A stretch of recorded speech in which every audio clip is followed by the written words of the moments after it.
ದೇವವಾಕ್ಯ ಅದೇ ಹೇಳ್ತದೆ, ನಿನ್ನ ಜೀವಮಾನವು ಎಂತದ್ದು? ನೀವು ಸ್ವಲ್ಪ ಹೊತ್ತು ಕಾಣಿಸಿಕೊಂಡು ಆಮೇಲೆ ಕಾಣದೆ ಹೋಗುವ ಅಭೆಯಂತಿರುತ್ತೀರಿ. ನಮ್ಮ ಜೀವನ ಎಂತದ್ದು ಗೊತ್ತಾ? ಸ್ವಲ್ಪ ಹೊತ್ತು ಕಾಣಿಸುತ್ತೆ ಅಬೆ, ಆಮೇಲೆ ಕಾಣಿಸುತ್ತಾ? ನೋಡ್ರಿ, ಪಾತ್ರೆಯಲ್ಲಿ ಬಿಸಿ ಬಿಸಿಯಾಗಿ ಅನ್ನ ಮಾಡಿರ್ತಾರೆ ತಾಯಂದಿರು, ನೀವೆಲ್ಲರೂ ಅಡಿಗೆ ಮಾಡಿದಾಗ ಹಬೆ ಬರ್ತದೆ. ಕುಕ್ಕರ್ ಓಪನ್ ಮಾಡಿದ ತಕ್ಷಣ ಹಬೆ ಗಪ್ಪ ಹೊಡಿತದೆ. ಆಮೇಲೆ ಸ್ವಲ್ಪ ಹೊತ್ತಾದ್ಮೇಲೆ ಅದೇನಾಗೋದಿಲ್ಲ, ಕಾಣಿಸೋದಿಲ್ಲ.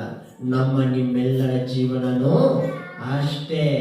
ಕುಕ್ಕರ್ ತೆಗೆದು ಆ ಹಬೆ ಹೇಗೆ ಬರ್ತದೋ ಸ್ವಲ್ಪ ಹೊತ್ತು ಕಾಣಿಸೋದಿಲ್ವೋ, ಅದೇ ರೀತಿ ನಮ್ಮ ಜೀವನನೂ ಹಾಗೇ ಇರ್ತದೆ. ಇವಾಗ ಹಬೆ ಕಾಣಿಸ್ತಾ ಇದೆ, ಆಮೇಲೆ ಹಬೆ ಕಾಣಿಸ್ದಿರ ಹಾಗೆ ಹೋಗ್ಬಿಡ್ತದೆ.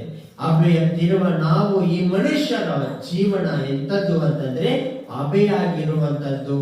ಕುಕ್ಕರ್ ಮುಚ್ಚಲ ಓಪನ್ ಮಾಡುವಾಗ ಇರುವ ಹಬೆ ಅಂತದ್ದು. ಆಮೇಲೆ ಆ ಹಬೆ ಕಾಣಿಸೋದಿಲ್ಲ.